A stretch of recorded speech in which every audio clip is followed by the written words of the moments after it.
સુરત પોલીસની જામીન મુક્ત આરોપી સામે લાલ આંખ જોવા મળી છે।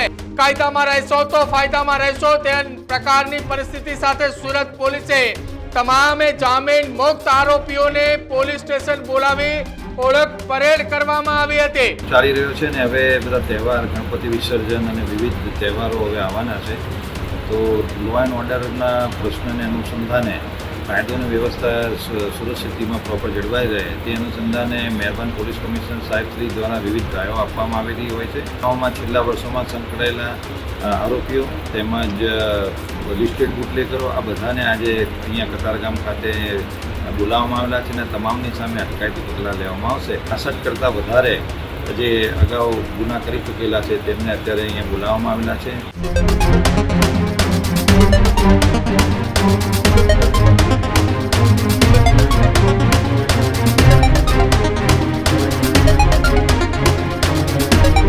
નમસ્કાર, આપ જોઈ રહ્યા છો ન્યૂઝ રૂમ ને આપની સાથે હું છું પ્રદીપ। સમાચાર એક રાજ્યના ગૃહમંત્રી હર્ષ સંઘવીના શહેર સુરતથી સામે આવી રહ્યા છે। સુરત પોલીસ હવે એક્શન મોડની અંદર જોવા મળી છે। સુરતની અંદર કતારગામ અને તેમના આસપાસના વિસ્તારની અંદર જે ગુનાહિત કૃત્ય સાથે જોડાયેલા આરોપી હતા એ સુરત પોલીસની જામીન મુક્ત આરોપી સામે લાલ આંખ જોવા મળી છે। કાયદામાં રહેશો તો ફાયદામાં રહેશો તે પ્રકારની પરિસ્થિતિ સાથે સુરત પોલીસે તમામે જામીન મુક્ત આરોપીઓને પોલીસ સ્ટેશન બોલાવી ઓળખ પરેડ કરવામાં આવી હતી।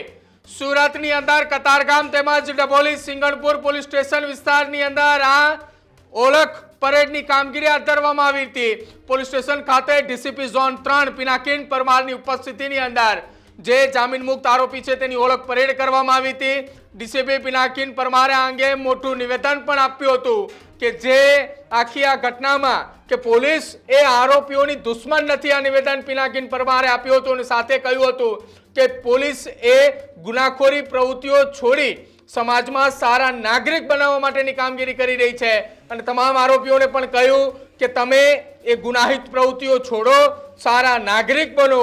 જો કે સુરત પોલીસની આ કામગીરીને લઈને હાલ તો ચર્ચાએ ચાલી રહી છે કે જે એક સાથે આવનારા સમયની અંદર તહેવારો એક સાથે આવી રહ્યા છે અને તહેવારો દરમિયાન સુરતની અંદર જે ગુનાખોરી વધતી હોય છે એ વધતી ગુનાખોરીને અટકાવવા માટે, વધતી ગુનાખોરીને ડામવા માટે બે પોલીસ સ્ટેશન વિસ્તારની અંદર જે ગુનેગારોએ ગુનાહિત કૃત્ય કર્યું છે તમામને એક સાથે કતારગામ પોલીસ મથકે બોલાવવામાં આવ્યા હતા કે જ્યાં ડીસીપી ઝોન 3 પિનાકીન પરમારની ઉપસ્થિતિની અંદર તમામની ઓળખ પરેડ કરવામાં આવી હતી। તમામ આરોપીઓને સૂચનાઓ આપવામાં આવી છે કે હવે આગામી સમયમાં આ પ્રકારનું કામ ન કરે, કોઈ પણ ગુનાહિત પ્રવૃત્તિઓ સાથે ન જોડાય અને સાથે જ પોલીસે તમારી દુશ્મન નથી, પોલીસને સાથે રાખીને કામગીરી કરવાની વાત કરવામાં આવી હતી। શું કહ્યું ડીસીપી ઝોન 3 પિનાકીન ગોહિલે, સાંભળો એ પણ। આજે રોજ આપ જાણો છો તેમ શ્રાવણ મહિનો ચાલી રહ્યો છે ને હવે બધા તહેવાર ગણપતિ વિસર્જન અને વિવિધ તહેવારો હવે આવવાના છે, તો લો એન્ડ ઓર્ડરના પ્રશ્નને અનુસંધાને કાયદો અને વ્યવસ્થા સુરત સિટીમાં પ્રોપર જળવાઈ રહે તે અનુસંધાને મહેરબાન પોલીસ કમિશનર સાહેબ શ્રી દ્વારા વિવિધ રાયો આપવામાં આવેલી હોય છે। તો આજ કામગીરીના ભાગરૂપે આજે સિંગણપુર અને કતારગામ પોલીસ સ્ટેશન વિસ્તારની અંદર જે શરીર સંબંધી ગુનાઓમાં છેલ્લા વર્ષોમાં સંકળાયેલા આરોપીઓ તેમજ લિસ્ટેડ બુટલેગરો આ બધાને આજે અહીંયા કતારગામ ખાતે બોલાવવામાં આવેલા છે અને તમામની સામે અટકાયતી પગલાં લેવામાં આવશે। આની અંદર 62 કરતાં વધારે જે અગાઉ ગુના કરી ચૂકેલા છે તેમને અત્યારે અહીંયા બોલાવવામાં આવેલા છે અને તેઓની હાલની એક્ટિવિટી ઉપર પોલીસ વોચ રાખી રહેલી છે અને અત્યારે અટકાયતી પગલાં લેવામાં આવેલા છે। જી સર, ખાસ કરીને આવા જે આરોપીઓ છે અલગ અલગ ગુનાઓમાં સંડોવાયેલા, આ આરોપીઓને સુધરી જવા માટે પોલીસ તરફથી શું ખાસ કરીને માહિતી? પોલીસ અમારે તરફથી એક મેન્ટરનો પ્રોગ્રામ પણ ચાલે છે જેમાં તેઓની સાથે પોલીસના કર્મચારીઓ સતત સંપર્કમાં હોય છે અને તેઓ આ ગુનાહિત પ્રવૃત્તિઓ છોડીને મેઇન સ્ટ્રીમમાં ભળી જાય એના માટે પોલીસ એમને સપોર્ટ પણ કરતી હોય છે। અત્યારે આ તમામ આરોપીઓને મેં અહીંયા બોલાવીને તેમને અત્યારે હાલની જે લોકો શું કામગીરી કરે છે એની પર પણ પોલીસ વોચ રાખી રહી છે। એમાં એનડીપીએસની અંદર પકડાયેલા આરોપીઓને પણ અત્યારે બોલાવવામાં આવે છે, જે એમની વોચ અમે કરતા જ રહીએ છીએ। એ લોકો અત્યારે મેઇન સ્ટ્રીમની અંદર આવી ગયેલા છે ને હવે આવી કોઈ ગુન્યા કૃત્યમાં હાલમાં એ લોકો સંકળાયેલા નથી, પરંતુ કાયદો અને વ્યવસ્થા જળવાય તે અનુસંધાને આ તમામ આરોપીઓની વિરુદ્ધમાં અત્યારે અટકાયતી પગલાં લેવામાં આવી છે। Thank you. તો સુરત પોલીસ દ્વારા હાલ તો સુરત સહિત ગુજરાતની અંદર આવનારા સમયની અંદર આવનારા તહેવારોને લઈને જે જામીન મુક્ત આરોપીઓ છે તે તમામ આરોપીઓની ઓળખ પરેડ કરવામાં આવી છે.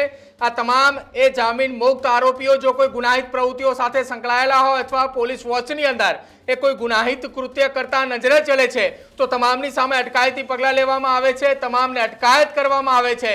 અને કોઈ એ આરોપી જે જામીન પર મુક્ત છે તે કોઈ અન્ય ગુનાહિત પ્રવૃત્તિ સાથે જોડાતા તેમને શંકાના દાયરાની અંદર લાગે છે તો તેની અટકાયત કરી તત્કાલે પૂછપરછ હાથ ધરવામાં આવશે.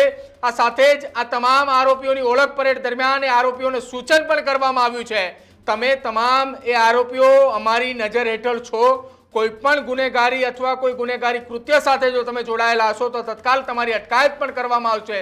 આ પ્રકારનું સૂચન પણ સુરત પોલીસ દ્વારા આપવામાં આવ્યું છે. સાથે પણ કહેવામાં આવ્યું છે કે પોલીસ તમારી મિત્ર છે, સુધરતા રહેશો તો પોલીસે તમને સુધરવાની તક પણ આપશે. તમારું શું માનવું છે સુરત પોલીસના અભિયાનને લઈ એ ખાસ અમારા કમેન્ટ સેક્શનમાં જણાવજો. જોતા રહેજો ન્યૂઝરૂમ. નમસ્કાર.